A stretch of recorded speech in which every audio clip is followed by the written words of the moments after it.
வந்து இந்த மண்ணில் திராவிடத்தை கோலச்ச வேண்டும் என்ற நோக்கோடுதான் வீதி வீதிக்கு சாராயத்தை கொடுத்து இந்த திராவிட அரசு இந்த மண்ணில் மீண்டும் கோலச்சுவதற்கான வேலை திட்டத்தை செய்கிறது. என் அன்பிற்குரிய உறவுகளை தமிழர்கள்லாம் விழித்துக் கொள்ள வேண்டிய கால சூழல் இருக்கிறது. அன்பிற்குரிய உறவுகளை கால சூழல்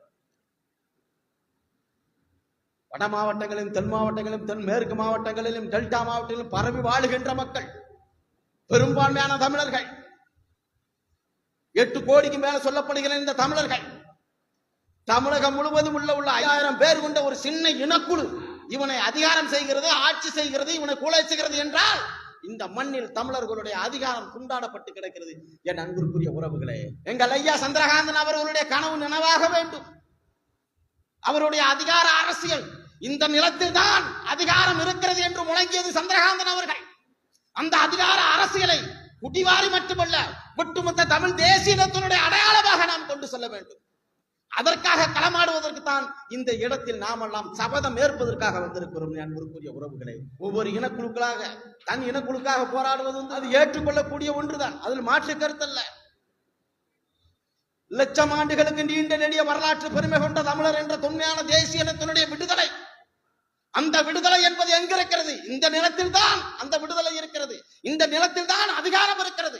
இந்த நிலத்தில் தான் வாழ்வியல் இருக்கிறது. இந்த நிலத்தில் தான் அரசு இருக்கிறது. இந்த நிலத்தில் தான் அரசனுடைய ஆட்சி இருக்கிறது. அந்த ஆட்சி அதிகாரம் என்பது அதிகார இலக்கு என்பது மன்னர் வேராயம் சொன்னது போல இந்த மண்ணில் நம்முடைய முழக்கம், தமிழர்களுடைய முழக்கம் அதிகாரமே, அது நிலத்தினுடைய அதிகாரமே என்ற நோக்கோடு நாமெல்லாம் பயணிப்பதற்கு இந்த மண்ணில் சபதம் ஏற்க வேண்டும் என்பதுதான் எம்மோடு குரலாக இருக்க வேண்டும். அன்பிற்குரிய உறவுகளே, ஈழ தேசத்திலே தனியிலாம் அமைய வேண்டும் என்று எம்முடைய தலைவன் பிரபாகரன் ஆயுதமேந்தினான். இந்த மண்ணில் தமிழர்களுடைய ஆட்சி அமைய வேண்டும் என்பதற்காக என்னுடைய அண்ணன் செந்தமிழன் சீமான் அவர்கள் அரசியல் ஆயுதம் ஏந்தினான். இந்த மண்ணில் அரசியல் ஆயுதமா இல்ல ஆயுதம் ஏந்திய பிரபாகரனா இல்ல அரசியல் ஏந்திய சீமானா என்பதை நீங்கள் தான் முடிவெடுக்க வேண்டிய கால சூழலில் இருக்கிறீர்கள். அன்புக்குரிய உறவுகளே, கால சூழலில் எல்லாம் கடந்து விட்டது. மண் வளம் அழிந்து விட்டது, மணல் வளம் அழிந்து விட்டது, காட்டு வளமும் அழிந்து விட்டது, கடல் வளமும் அழிந்து விட்டது, எல்லாம் சூறையாடப்பட்டது. பூரா இருக்கிற வளங்களை பூரா உடைச்சு அடைச்சு பூரா அண்டை மாநிலங்களுக்கும் அரபு நாடுகளுக்கும் வித்துட்டா. அடுத்த தலைமுறை நம்ம என்ன செய்ய போறோம்? வங்கக்கடல், அது வங்கக்கடல் அல்ல, அது நம்ம கடல். சேரனும் சோழனும் பாண்டியனும் துள்ளி விளையாடிய கடல். அந்த சொந்த கடலில் கூட ஒரு மீனவன் மீன் பிடிக்க முடியல. 1974க்கு பிறகு இந்த நொடி பொழுது வரை 850 பேருக்கு மேற்பட்ட மீனவர்கள் வெட்டி சுட்டு படுகொலை செய்யப்பட்டு வங்கக்கடல்ல வீசுற அந்த சிங்களவை கேட்க நாதி இல்ல. அப்ப காரணம், இந்த மண்ணில் தமிழர்களுக்கான ஆட்சி இல்லை. 186 நாடுகளுக்கு மேற்பட்ட நாடுகளில் தமிழர்கள் பறந்து வாழ்கிறார்கள். என்னுடைய நிலப்பரப்பில் எமக்கான தேசம் வேண்டும், ஒரு அரசு வேண்டும் என்பதற்காக 25 ஆண்டுகளுக்கு மேலாக அந்த மண்ணில் ஆயுதம் என்று போராடினார் எம்முடைய தலைவன் பிரபாகரன். 30 நாடுகளுக்கு மேற்பட்ட நாடுகள் ஒன்று சேர்ந்து சல்லடை ஓட்டு சலித்து அழித்தொழித்தார்கள். 3 லட்சம் தமிழர்களை கொன்று விழித்தார்கள். கேட்பதற்கு நாதி இல்லை. அப்ப காரணம் என்ன? இந்த மண்ணில் தமிழர்களுக்கான அரசு இல்லை, தமிழர்களுக்கான அதிகாரம் இல்லை, தமிழர்கள் கோலச்சவில்லை. அதுதான் அந்த சிக்கலுக்கெல்லாம் காரணம். உலகத்தில் உள்ள நாசகார திட்டம் எல்லாம் இந்த மண்ணில் தான் நிறுவப்பட்டது. ஹைட்ரோ கார்பன் திட்டம், ஸ்டெர்லைட் தூத்துக்குடி மாவட்டங்களில் கோயில் கூட கற்பு கூட தங்காது. அந்த ஸ்டெர்லைட் ஆலையும் திறந்து வைத்தது இந்த திராவிட அரசு தான். அணுமின் நிலையம், அனல் மின் நிலையம், உலகத்தில் உள்ள அத்தனை சதிகார கும்பல்களுடைய அதிகாரம் இந்த மண்ணில் கோலைச்சியதற்கு காரணம் இந்த திராவிட கட்சி, இந்த திராவிட அரசு தான். என் அன்பிற்குரிய உறவுகளே, இதே மண்ணில் பிறந்தோம், இதே மண்ணில் விளையாண்டோம், இந்த மண்ணிலிருந்து தான் நமக்கு தவிக்கும் போது தண்ணி குடிச்சோம், இந்த மண்ணில் தான் விளைந்தது காயும் கரியும் காய்கனியும், அதைத்தான் சாப்பிட்டோம். ஓடி விளையாண்டோம், துள்ளி விளையாண்டோம்.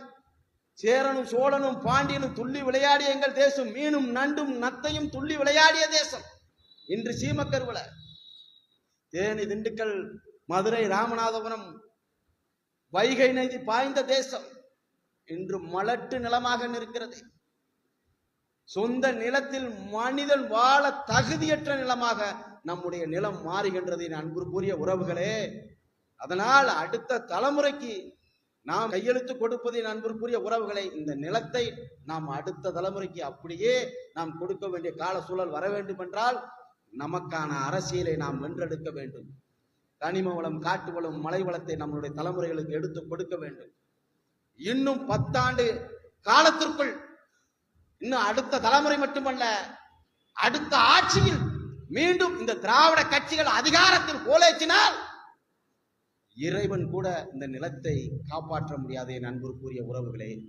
அதனால் நாமெல்லாம் நம்முடைய இனக்குழுக்கள் சிக்கல்கள் இருந்தாலும் அதையெல்லாம் உதறி தள்ளிவிட்டு இந்த மண்ணில் தமிழர்களுக்கான அரசியலை வென்றெடுப்பதற்கு நாமெல்லாம் ஒன்று சேர்ந்து இந்த மண்ணில் களமாடக்கூடிய கால சூழல் என்பது என் அன்பிற்குரிய உறவுகளே, அது இயற்கை கொடுத்த வேலை. அந்த வேலையை நாம் சரியாக செய்ய வேண்டும் என்றால் ஒன்றாக வேண்டும் தமிழ், வென்றாக வேண்டும் தமிழர். அதற்கு ஐயா சந்திரகாந்தன் அவர்களுடைய அவர் விதைத்த விதைகள், அவர் எண்ணிய எண்ணங்கள் இந்த மண்ணில், இந்த பஞ்சபூதத்திலும் அவருடைய கலந்து அவருடைய ஆத்மாக்கள் சுத்தி கொண்டிருக்கும். அவருடைய நினைவுகளை இந்த மண்ணில் நிறைவேற்றப்பட வேண்டும் என்றால் நாமெல்லாம் அந்த அதிகார அரசியல் இந்த நிலத்தில் இருக்கிறது. அந்த நிலத்தை பாதுகாக்க வேண்டும் என்றால் நாம் இந்த நிலத்தில் உள்ள அரசை, அந்த அதிகார, அந்த திராவிட அரசை துடை தெரிந்துவிட்டு தமிழர்களுக்கான ஒரு அரசியலை கட்டி எழுப்பதற்கு நாமெல்லாம் தயாராக வேண்டும் என அன்பிற்குரிய உறவுகளே. ஒன்றே ஒன்றுதான், ஆயுதம் ஏந்திய பிரபாகரனா அரசியல் ஏந்திய சீமானா என்பது வரும் சட்டமன்றத்தில் ஒட்டுமொத்த தமிழ் குடியும் செந்தமிழன் சீமான் அவர்களுடைய கரங்களை வலுப்படுத்தி தமிழர்களுக்கான அரசியலை வென்றெடுத்து இனக்குழுக்குள்ள சிக்கல்கள் எல்லாம் அந்த துடை தெரிந்து நாம் தமிழர்களாக ஒன்று சேருவோம். நன்றி, வணக்கம்.